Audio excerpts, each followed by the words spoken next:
Hello, friends. Wait. What? We need to be way more serious than this. Dude, what is your problem? This is when we warn people about all of the craziness they may experience by being exposed to our podcast, Mistrial by Fire. What exactly are you suggesting right now? Well, first, I think we need some serious sounding music in the background. Okay, and then what? That's as far as I got. Well, then we should tell them what sort of effects they could encounter as a result of our show. Are you talking about something like side effects? Exactly. Genius. Make sure to consult your physician, life coach, clergy, spouse, real estate agent, or anyone else that might have an opinion about how you live your life before listening to the podcast Mistrial by Fire. Side effects could include, but are not limited to, sudden bouts of rage, finger cramping due to constantly pausing the show so you can discuss your point, dizziness, pulling your car to the side of the road so you can safely laugh, lack of patience due to having to wait a week for the next podcast, appearing crazy while arguing with a show that you know can't hear you. While listening to Mistrial by Fire, you may find it unsafe to eat or drink, operate heavy machinery, or try to appear attentive to someone else while they explain anything to you. You may find yourself exposed to profanity, blasphemy, and or triggering events. Some stories may hit too close to home, making you feel sensitive, defensive, or guilty. They may cause a wedge between you and your significant other when they refuse to see your point of view. You might be overwhelmed with adult content, laughter, or the feeling of shock and awe. This podcast is not intended for listeners under the age of 18. Enjoy.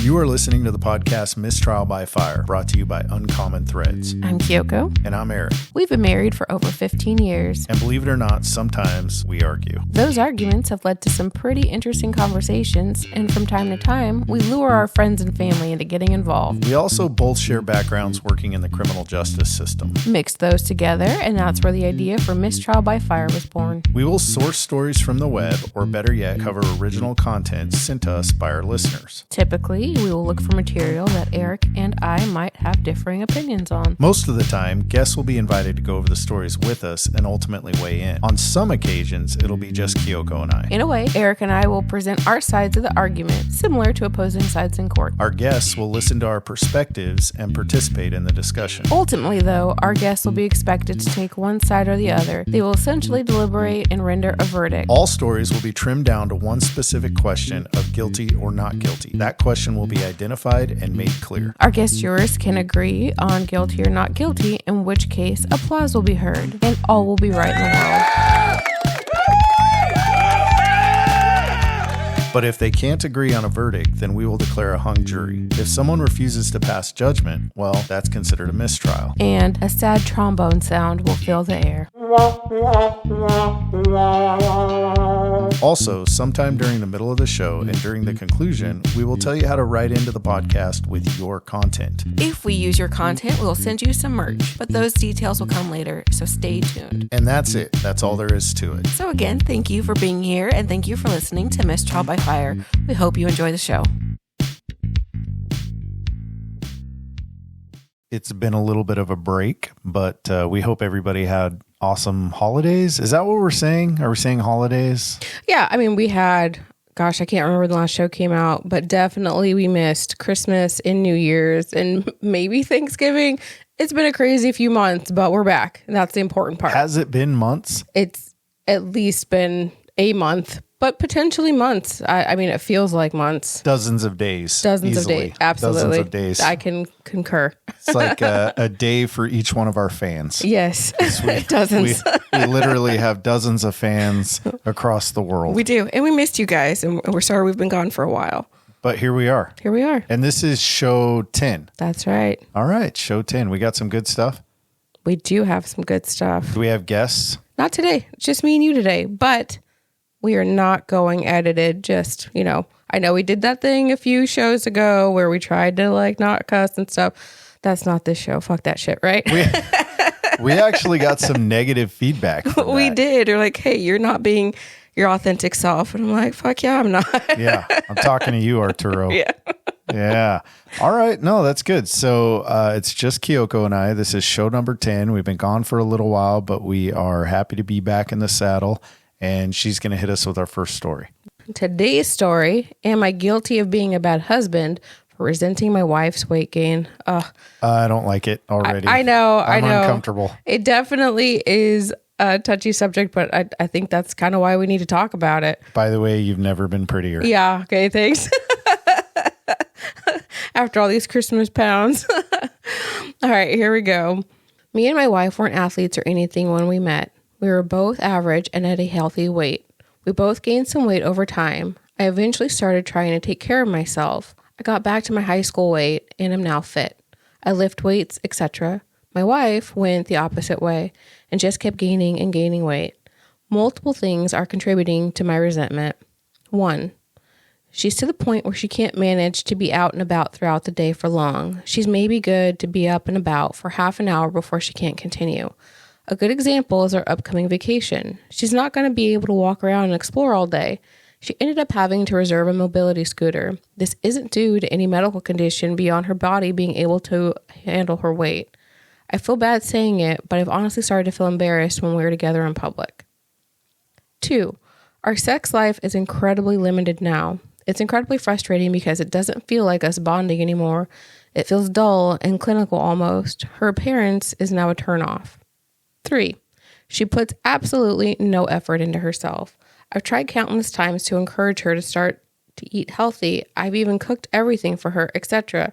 She's never made it over 2 days before she started ordering delivery. I can't even get her to even keep notes about what she ate without changing everything. Overall, I'm just not happy. This isn't the life I wanted. I want to be able to go out and see things without having to worry if she'll make it, and she won't most of the time. Most importantly, I just want a wife who'll put a little effort into herself so she'll live long enough to see her grandkids. I don't even want her to be skinny, etc. I want her to be able to function in a normal life. Am I guilty? Man, I don't like this one at all. It's rough. I mean, it's rough. You know, the first thing that comes to mind is the whole like in sickness and health until death do us part. Though, as a person that's been married for 15 years, sometimes you got to look a little inward and ask yourself, you know, does that mean you're sacrificing the rest of your life because your partner won't do what they need to do to take care of themselves? Yeah, no, totally. And I caught one part in there. He goes, I want a wife who, you know, it didn't sound very personal. Like I'm madly in love with this woman and this is the issue that I want her to correct. Right. I think he's bitter, though. I think he's bitter at this point, and there's that emotional disconnect. So instead of saying my wife, he said a wife. Yeah, and he's glimpsing the idea that he's not going to have a partner. So, you know, without going too broad into the unknown here, right, and trying to diagnose these people from kind of a behavioral perspective, I just think the root is they're on different paths. It sounds like he is on this personal journey in his life where he's got his fitness under control. He's at a spot where he's proud of it. And in contrast, his wife, his partner, his other person is going a different direction with things. Right. And, you know, he cited some pretty challenging stuff to get over. I mean, if you have a partner that when you got together, you know, you guys were active, things were happening, you were doing stuff, you were going places. And now what really kind of feels prematurely, she has sort of, we're going to say, aged to a level where she's not very active. She's, you know, becoming sedentary. She has to have the mobility scooter. It's affecting their intimate time. Yeah. It's affecting their travel. It's affecting day-to-day stuff. And resentment creeps in. Absolutely. I think there's also room to mention that it sounds like it's not a very stable relationship if those honest conversations can't happen. Yeah. You know, there's no context for that relationship as far as how long they've been. I don't think you mentioned how long they've been married or anything like that. But what I've got to ask is, how did we get here? You know, it's really normal for couples to get together and they get that happy weight on because you're eating out all the time and all this stuff. And, you know, he flipped the switch and is like, hey, okay, I need to stop and rein this in and do better for me. But she didn't go that direction. Like you said, they're walking these different paths now. But why? You know, is she depressed?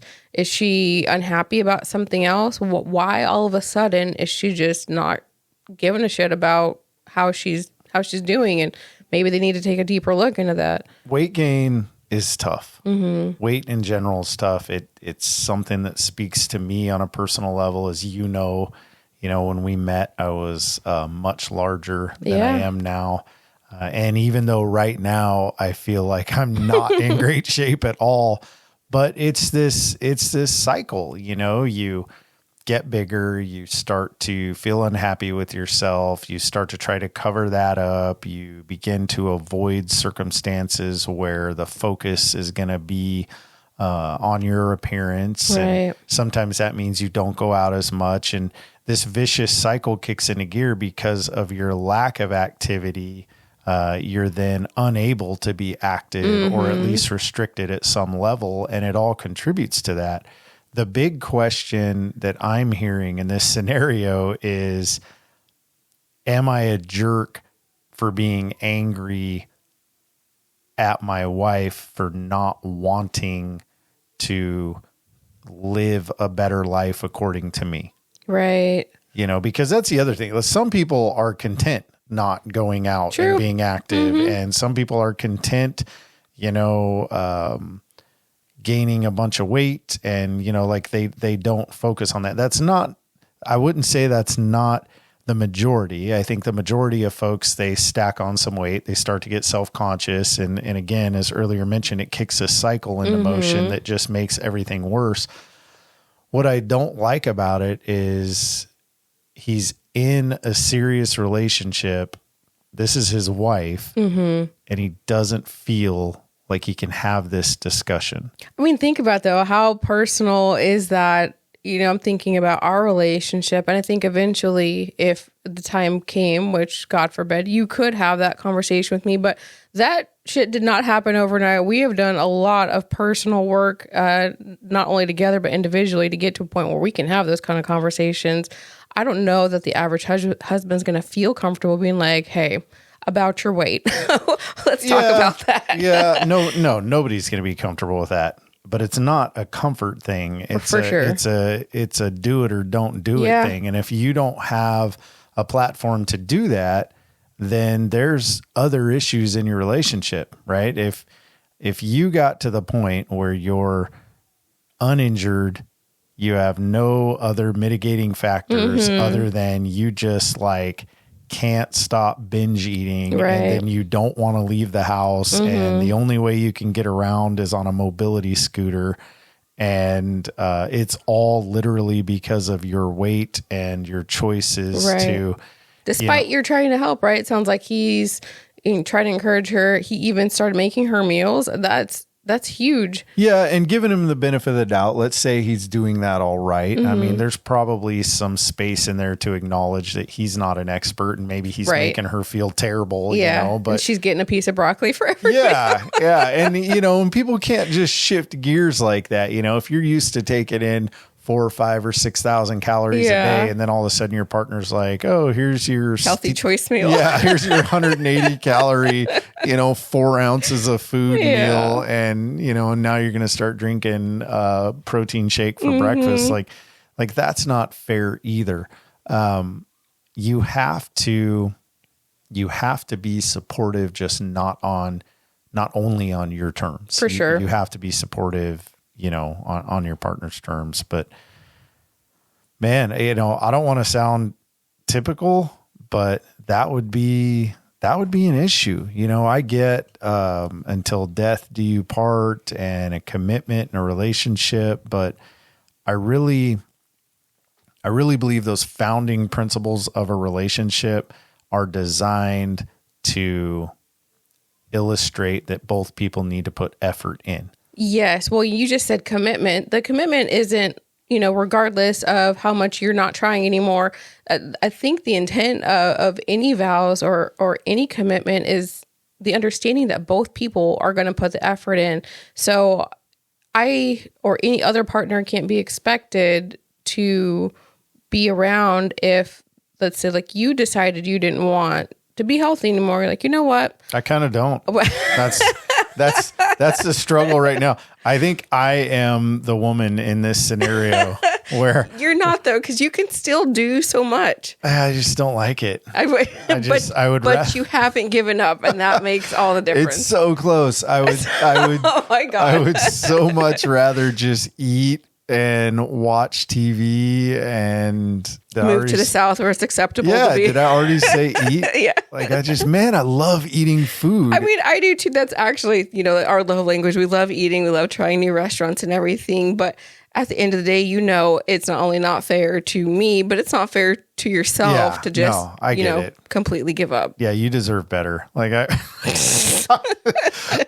I'm on the verge of losing control right now, and I'm trying to rein it in. The closer you get, I'm 45 now, and clearly I don't have the same energy level that I used to.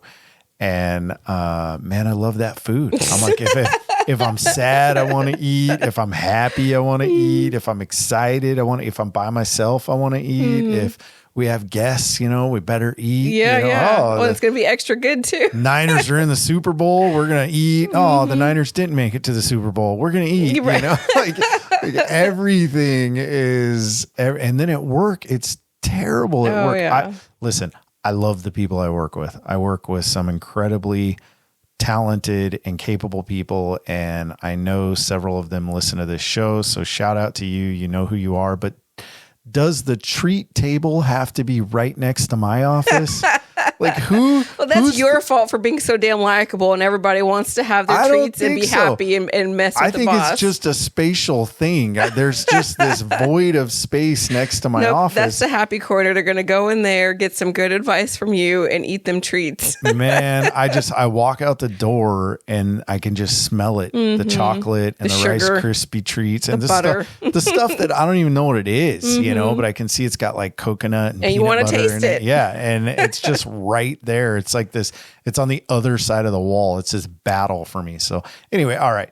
Circling back, is he guilty of being a bad husband because of this growing resentment he has towards his wife's weight gain and lack of activity? I'm going to say no. Interesting. I don't think he's a bad husband for resenting his wife.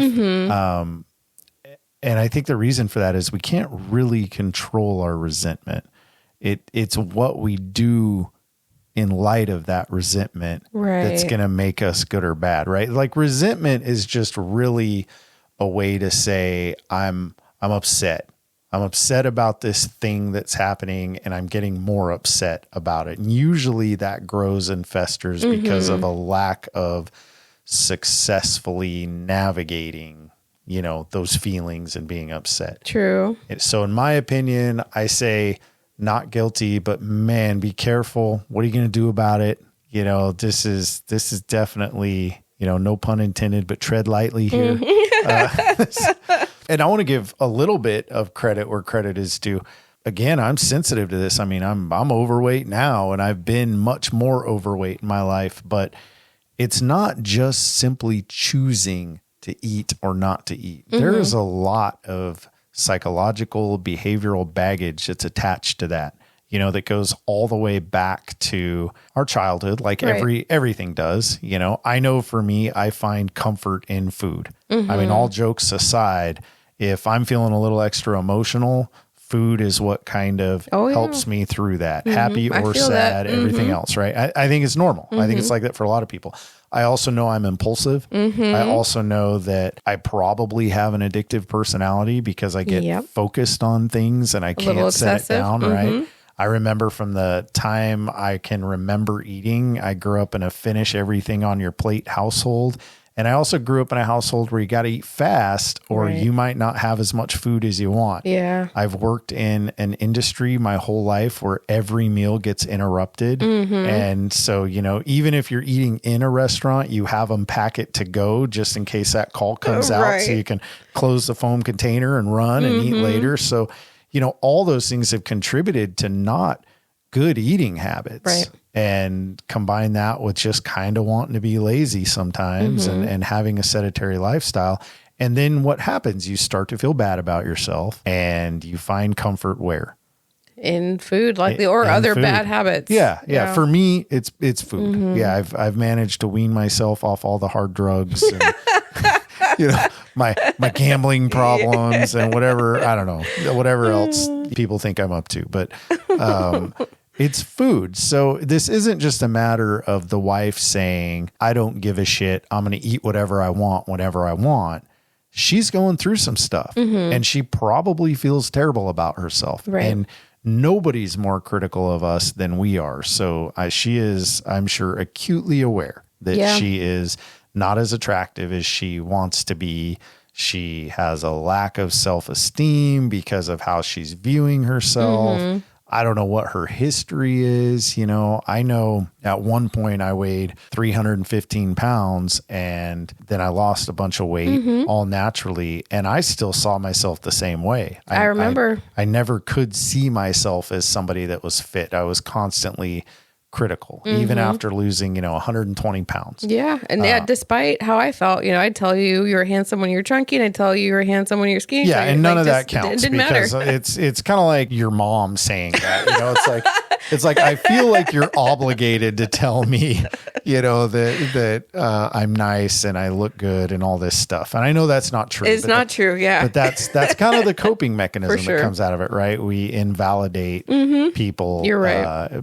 Because we feel a certain way. So what's really important in this scenario is that husband approaches this in the right way. Sometimes you say modeling behavior is good, and I get that, and it is, but it's all in presentation. It's not like, okay, I'm eating right and I'm exercising, and so I've kind of got the body and the fitness level that I want. Look at me, look at me, look at me. Don't you wish you were like me? Right. That doesn't help. Yeah. But the gentle nudges, the constant support. But I think he's really got to talk to her. And this is a tough conversation. Yes. He's got to sit her down and say, I love you. You're my person. You're who I want to be married to. I'm not trying to, leave you. Right. But these are the things that are affecting our relationship. I want a certain life, and I don't hear any indication that he wants anything extraordinary. No, it sounds like he just kind of wants the status quo of what they had, what they were doing, their life. And kind of a social expectation, right? Like when you marry somebody that is close to your age and all that stuff, you expect that you guys are going to do the things, right. It's not like he's telling her, I want you to trim down so we can go on American Ninja Warrior or, skydive or base jump or anything like that. Be in bikini competitions. Yeah. He's like, I want to have sex with you more often. I want to go places. I want to hike. I want to see the world, All sounds like good, reasonable, like normal partner stuff. Yeah. Normal stuff. So, I mean, the way he wrote it, it sounds like there's nothing extraordinary here. True. Or unreasonable. But man, having that conversation, it ain't easy. That's true. So you're saying not guilty. I'm saying not guilty, but I want to throw the caveat in there that he can be an asshole real quick if he doesn't handle this right. He can really be guilty of being a bad husband if he doesn't approach this from an angle of love and support and dignity and all that good stuff. Absolutely.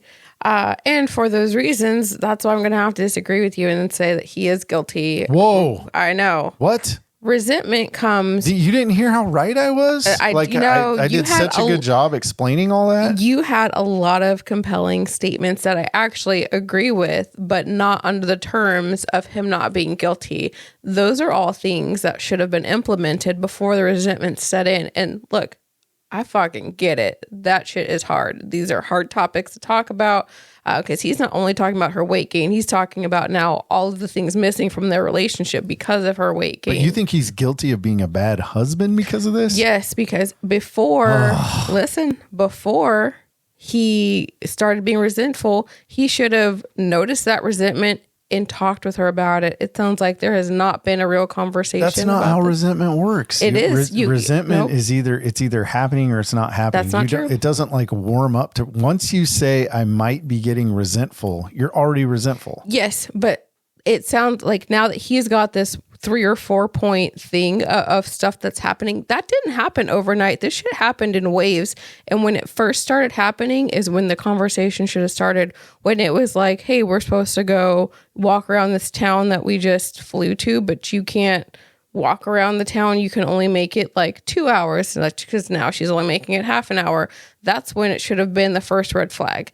But you can't just wait for this to landslide into like oblivion where she's now at the point she can't make it half an hour. All right. This shit's been going on for a while. All right. I need you to calm down. No, I know you like calm down. I know you like hearing that because it works really well. It does. Like But listen, when we argue, I have to have my ducks in a row. Well, that's me. I have to have all the evidence. I have to be right.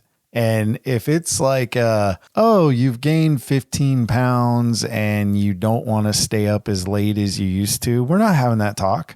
No, but that's like, I need it to be like undisputable. but that's the danger in this situation because now he's waited to a point where there's basically a disconnect. I don't even know if he's going to have it in him to have this conversation because he is so far removed.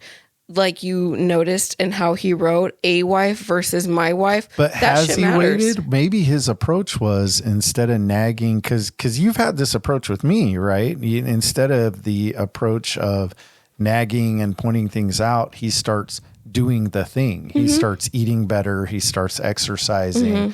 Like maybe that's his approach, right? Yeah. Because I don't know too many relationships where in the beginning of that going awry, you can have that discussion. You know, if somebody packs on 10 or 15 or 20 pounds over the holidays or over 2 years or 3 years, it kind of sneaks up on you. Right. We're not talking 10, 15, 20 pounds. If she can only walk 30 minutes, she's put on 50, 80, 100 pounds, if not more. This is not small amounts of weight. This is not stuff that happened overnight. This has been going on. So he's a bad husband because he let it get this far without addressing his feelings. Right. And I'm not saying it would have went well. Shit, they might have even got divorced over this. But resentment is so ugly in that it really creates this cold barrier in people in relationships where she might not even be able to hear what he's got to say because he's likely not going to be able to come from the same loving place he would have maybe 6 months ago, a year ago, depending on how long this has been going on. Because resentment is just, it's a poison. And like you said, we can't help feeling resentment. I understand it does come on and then all of a sudden you're just like, boom, whoa, shit, I'm feeling resentful towards this person. But you will start noticing that it's happening and now it's so layered deeply and it's hitting all these facets of their relationship. Question. Okay, Dwight, what's your question? Beats, Bears, Battlestar Galactica. Actually, you know, he didn't say that. Yes, it was Jim. It was Jim. Okay, good work. I've made you watch it enough. I love it. All right, here's my question. Are well-timed, funny fat jokes a good way to hint, right? Like not so much a fat joke about your wife, but just, you know, like a fat joke in general. Is that good? Probably not in this situation. Okay. No. Right. In our relationship, I feel like that would Oh, we do. Yeah, that's we our drop thing. fat jokes all the time. Right. What about hiding food? That's a no. What about not supporting unhealthy food in the house? What does that look like? That looks like, no, we're not going to buy another box of Cheez-Its. Let's buy some carrot sticks. Mm-hmm. I think and she's like, no, I need the cheese sticks. They're Cheez-Its or whatever. Oh, you went from Cheez-Its to cheese sticks real fast. Yeah, I don't know. I don't get to eat either one of those things. So I'm just kind of working some shit out right now. You know, I think it's a great approach. But and what it sounds like is that despite his trying to get the healthier food in the house, she was kind of like, yeah, I see your healthy food, but I'm going to go ahead and call some takeout in because fuck them carrots. Give me those tater tots. Yeah.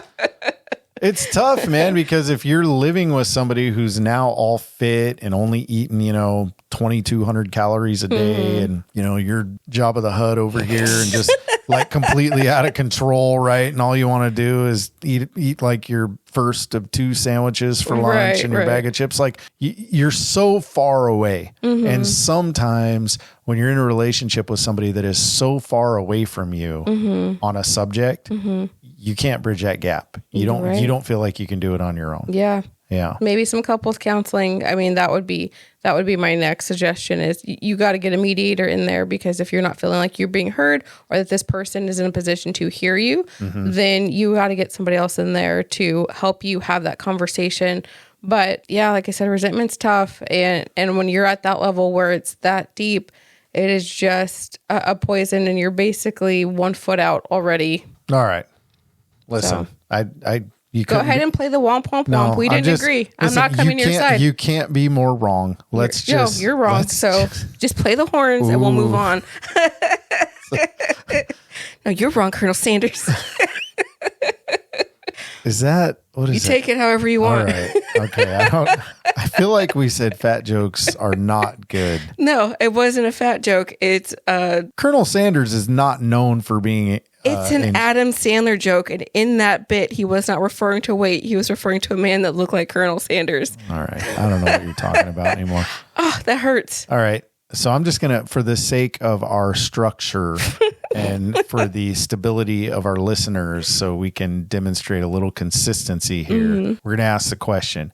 Is he guilty of being a bad husband because he resents his wife's weight gain? Yes. Yes, that's right. Yes. Thank you, Eric. I appreciate you coming over to my side. Look how proud you look.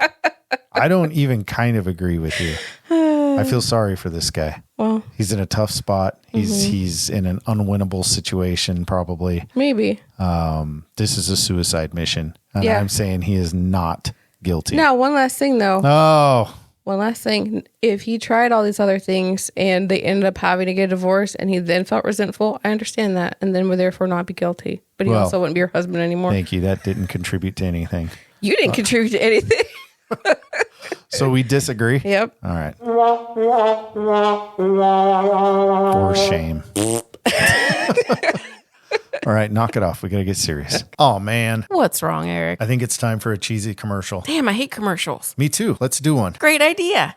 Wife. Yes, husband. Please tell our listeners how they can write into the show, participate as guests, or maybe even get free merch. I'd be happy to. The best way to reach out to us is by emailing the show at mistrialbyfire@gmail.com. You can also send us direct messages on any of our social media platforms. But why would they? I'm so glad you asked. Maybe they want to be on the show, which could happen in person or virtually. Also, if you have a story or content you think we could use for the show, send it. If your material is selected, we will reach out and send you some swag. And what's that email address again? Our email address is mistrialbyfire@gmail.com. Perfect. Anything else? The only thing left to do is get back to the show. And here we go.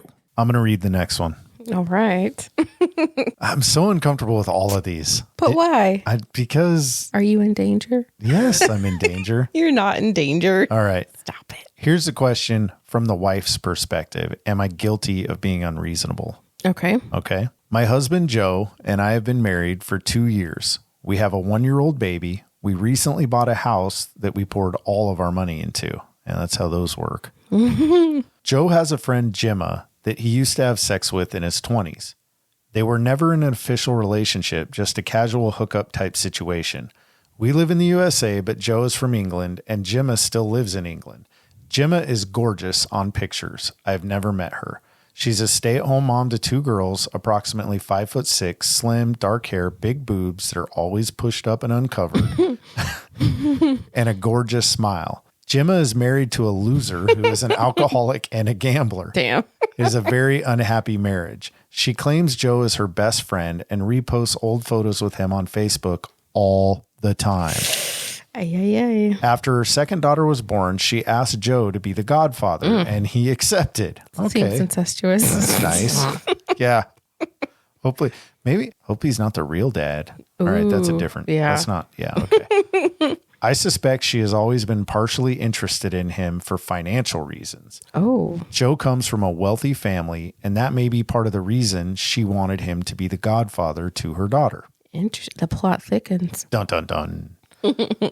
My relationship with my husband is great, but we are basically roommates. Well, that doesn't sound great at all. Right? I mean, it's great if you're looking for a roommate. My husband has a low sex drive and ED, which he states started around the time he started dating me. Oh, damn.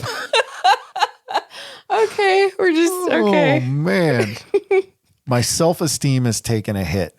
I'm 5'8", blonde, athletic, with European features, whatever that means. I used to get compliments all the time and always had my pick of men. Things have changed in the past 2 years with the pregnancy and the baby. I'm a busy doctor, so I look a bit disheveled all the time, and I never have time to take care of myself. I've probably kept on 20 pounds from the baby weight. That and the lack of sexual interest from my husband has made me pretty depressed. So Gemma was diagnosed with metastatic cancer a year ago. She has a PayPal. Joe asks if he can donate money. I ask him how much. He wants to close out the PayPal to match the goal, to the tune of $3,000. I told him that was too much, but that we could donate a smaller sum a few months after closing on our house and building up some home savings. The morning before he told me he wanted to send Gemma $3,000, he did not bring me a pastry from the bakery, too expensive, but he bought one for himself. Oh my God. This is taking a bad turn. Yeah, this is taking a bad turn. At this time, I was scrimping and saving every penny for our home purchase. I'm taking to cutting coupons, not getting my hair done for months, 0 new clothes or luxuries for myself, not buying any food at work. I was so scared that the closing costs would be higher than we can afford. We closed on the house with $2,000 left in our bank account. That's pretty tight. Not totally broke, but not enough for an emergency. 1 week after we closed, I had a strange urge to check her PayPal. Strange urge. She's checking that every day. For sure. Multiple times a day on multiple fake accounts. All right. I see a donation under my husband's name for $3,000. Oh my God. Cut him. I confront him. He says he cashed out a small investment account he had in England and that it is his money to use. I'm heartbroken. I work extra shifts on the weekend to bring in more income, and I never ever distinguish between mine and his. We have always had the understanding that everything is shared, and he did this behind my back. Gemma did fine with the chemo, which was all free of cost under the NHS and is now in complete remission. That's good. I'm so mad at my husband. It's 5 months later, and I still can't stand to touch him. That money would have done so much for our baby girl, repairs to our new house, and me for that matter. I haven't spent money on myself in ages. I've lost trust and have no desire to try in our relationship anymore for any kind of intimacy. My husband and my in-laws think I'm completely overreacting. Actually, they think I'm a total cold bitch based on my reaction.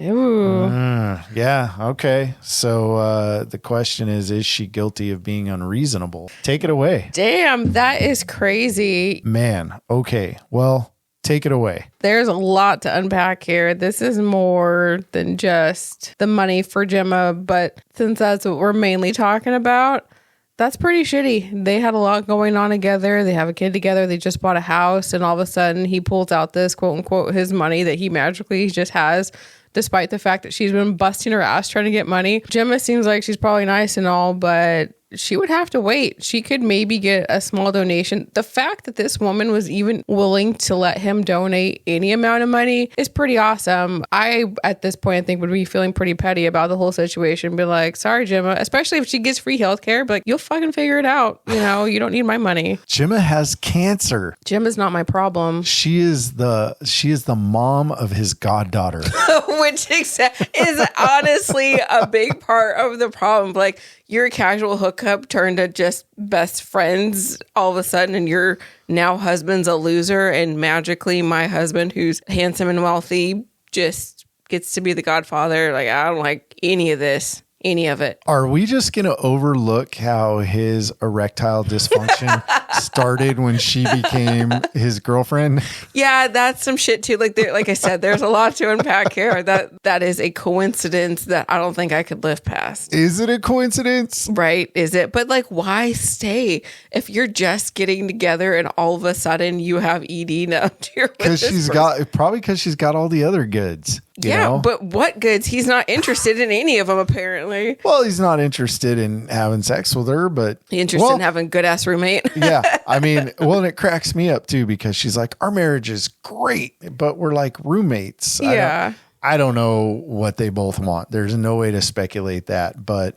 ED, when you start a relationship, I mean, did he tell her that? Was he like, did he do the typical guy thing? Like, oh, this never happens.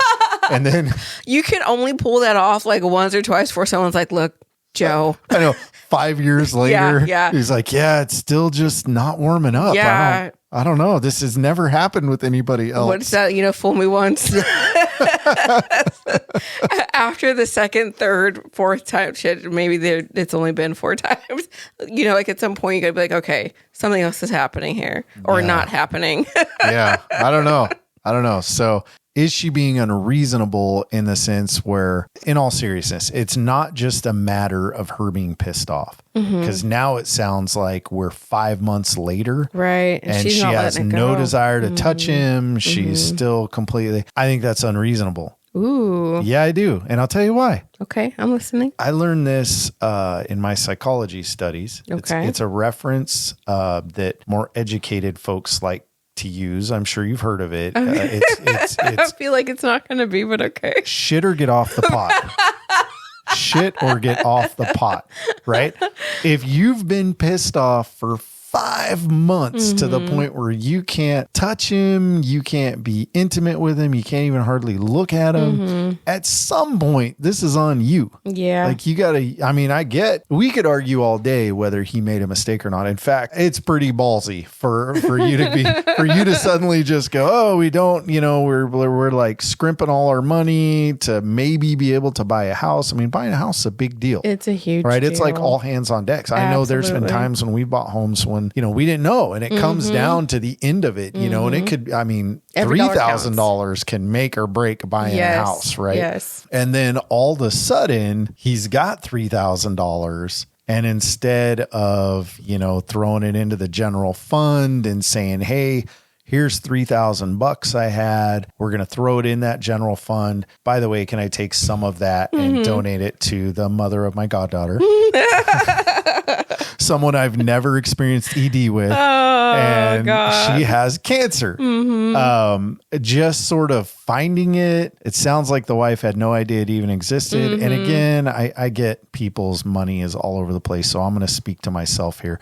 $3,000 is a lot of money to me. Yes. I think it's a lot of money to our house. I think it's a lot of money in our family. Yep. You pulled that out of your ass, we'd have there'd be a lot of questions and problems, especially if it went to somebody else. Well, yeah, I don't think it would be a big problem because I'm a little absent-minded, and I wouldn't be surprised if I have some bank account out there that I never closed or something I forgot about from a long time ago. That wouldn't shock me, or maybe some, short-term investment I made and forgot about. So I don't think any of that's suspicious. I mean, there's this little part of me that goes, could he do this again? It sounds like probably, yeah. Like, is there more money? I mean, that's a little bit weird if you're not going to be transparent. But, I also know in some relationships, people keep their money separated. This doesn't sound like that right, relationship. She kind of addressed that. Right.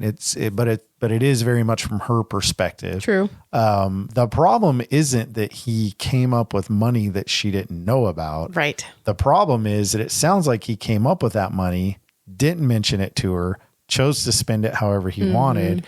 And then she just happened to check in on the old fundraiser and found out that he made a donation. P.S. dude, you don't have to put your name in those for everybody to see. Oh, you could have donated though. You could have donated that $3,000 anonymously. Yeah. I think she still would have known. She'd be like, this is fucking you, Joe. I know this is you. You wanted to put the $3,000 in here. Well, I'm not telling him what to do, but he could have donated like $250, then $1,300. Right, all anonymously. Then, but the bigger point is he came up with money that his wife didn't know about. They're going through a time where every dollar counts. Sounds like she's working extra shifts. She's not doing her hair for months on end. Right. I'm picturing this like crazy looking blonde lady with wild hair. Bags under her eyes, chipped nails. Yeah, and has been living off of top ramen or something, exactly. And then all of a sudden husband is donating $3,000 to the ex. Well, he couldn't even get her a pastry because it was too expensive. I mean, she put that in there for a reason. Yeah. That's shitty. Like, oh, this one fucking $4 pastry is too expensive, but you can give this bitch $3,000. No. I'm scared. It's always hard having these discussions because I hear you in both ears with these headphones. I'm like, oh my God. You don't have to be scared because you're smarter than this. Yeah, you would never know I gave somebody money. I would know, but I wouldn't tell anybody because when you disappeared, it needs to look like an accident. Oh, help me. Love you so much. Yeah. All right. So is she guilty of being unreasonable? What say you? It's tough. I hear your point about it being 5 months and You don't care what I think. I do care. That's hurtful. I care. I don't always think you're right, but I care. It matters. You matter. Is she guilty or not? Man, it's tough. It's the time constraint is what I'm hung up on. But if it's just the bold-faced question of her being upset initially, yeah, I don't think she's guilty. She's absolutely in the right. That is messed up. All the things that happened. She said money would have been able to go to Gemma, just not that much.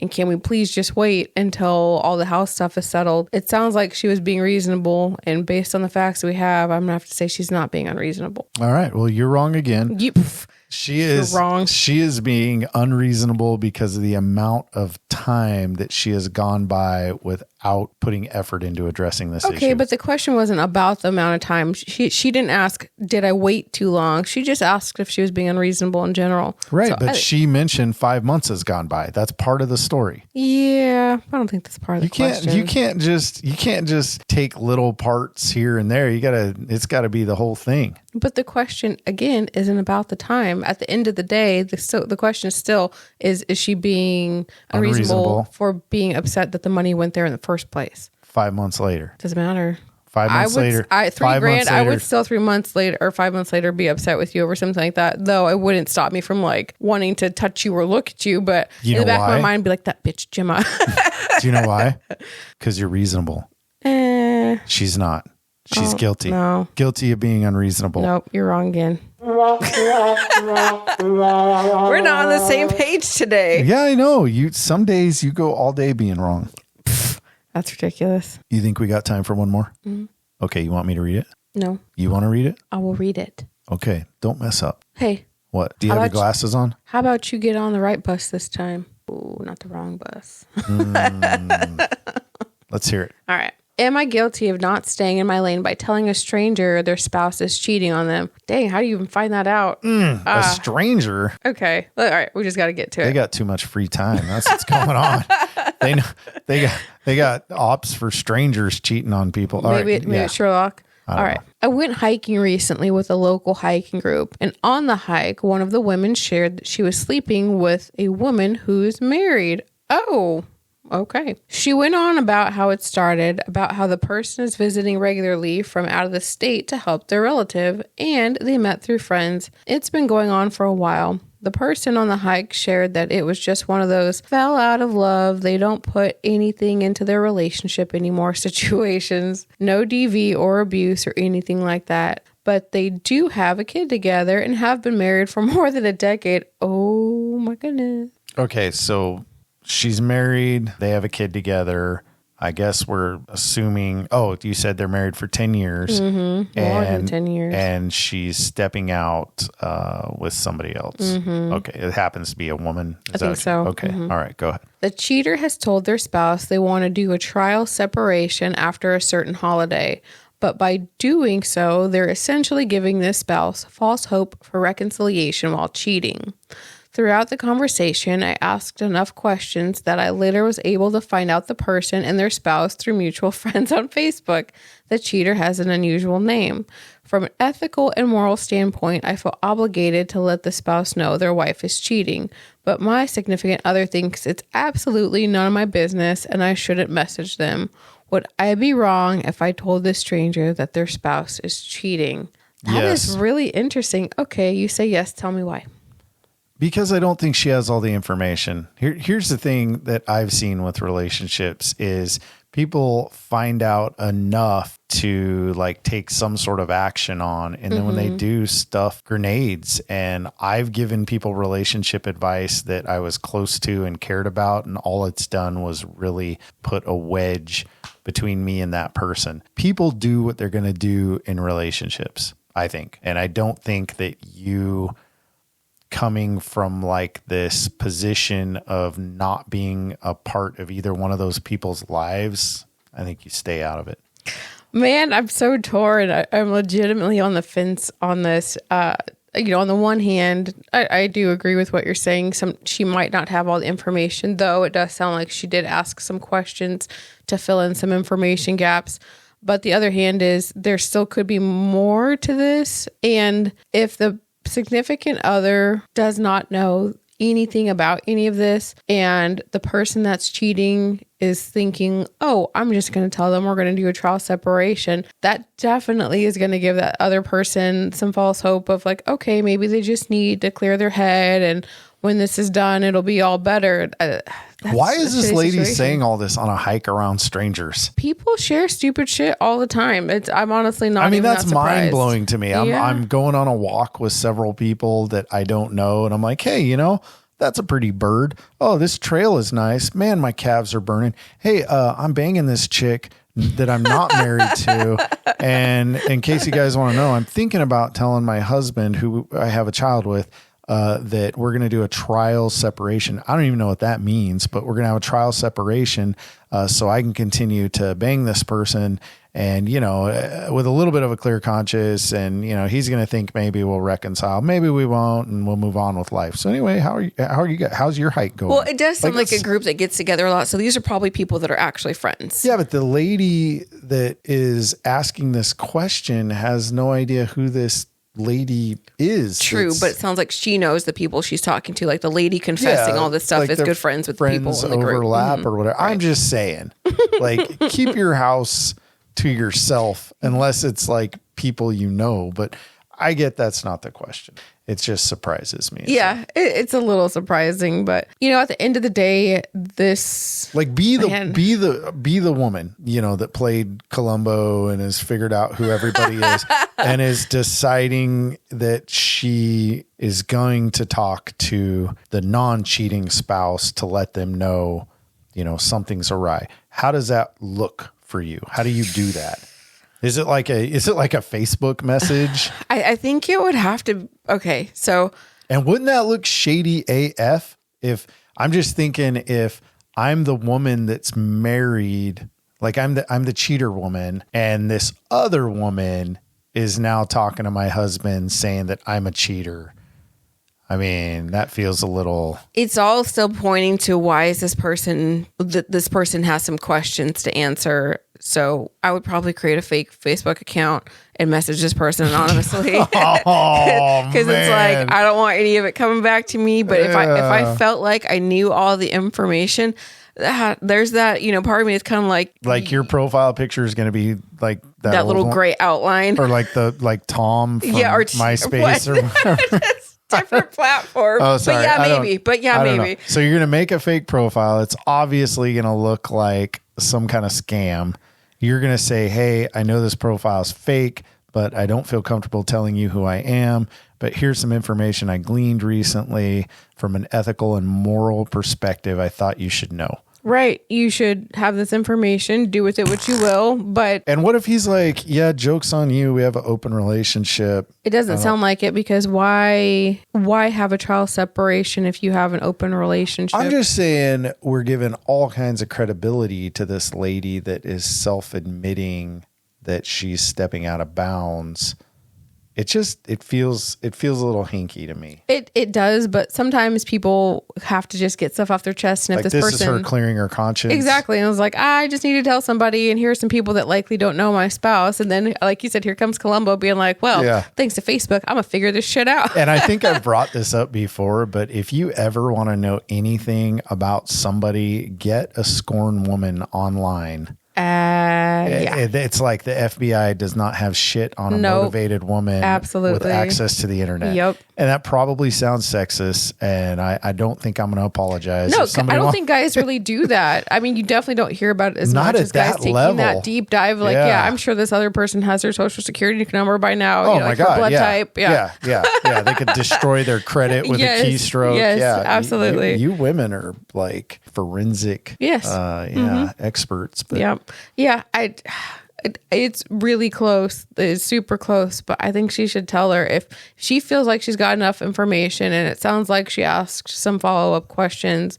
it sounds like the other spouse legitimately has no idea. They just have been probably having a rocky relationship. But, I hear you, and you're probably a better person than I am for having that opinion. But I just don't think we're the morality police. Like, they mentioned earlier that there's no domestic violence, there's no abuse, there's none of these things that are like criminal or safety issues or whatever. I don't think we should be going around imposing our personal ethics and belief systems into other people's existence. And that's what this feels like to me. Even though it could just be facts, like if she's just literally telling her what she legitimately heard. I think that's the issue. It could be facts. Like you don't know. You don't know this person. You just overheard what she's wanting to say in a group of people. And now you're taking it upon yourself to be like this, like the Batman of marriages. And like you're like, you know what I mean though? Yeah, you're getting involved and it seems a little too much. Like I said, I'm totally on the fence, but what the clincher was for me is I had to ask myself, would I want somebody telling me? And the answer is absolutely yes. If somebody else thought they knew, sure. I would want to know. Sure. And so to that end, that's what pushed me over on the side of And okay. I think that's solid logic. I really do. Where's the line? Like, are you going to blow up my Facebook because I left my Christmas lights up too long? That's so not even close. It's something like this. It is right now I'm pissing all kinds of people off. Yes, so like 3 of our 11 fans that are listening, they're like pulling their hairs out right now, going, "What's wrong with you?" Yeah. I think your logic wins, but I want to go 3 for 3 and disagree with you on it. You're like that, so I can't say I'm surprised. Don't choke on your Coke there.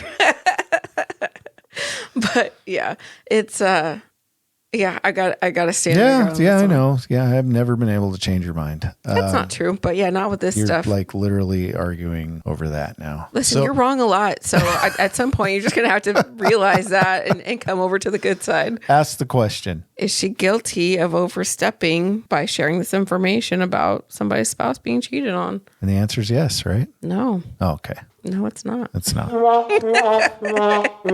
need to get guests on our next show. Nope. I need somebody to validate that I'm right and you're They're wrong. not going to. They're just going to be on my side. And well, it's because you're scarier. You. It's not because you're right. Are you kidding? You're way scarier, at least to look at. People. Ouch! Not like I didn't say ugly. Dang! You're like intimidating. You looking. guys heard it here first. Whatever. Intimidating looking. I like the way you look. You know that. Is that all we have? Yeah, I think so.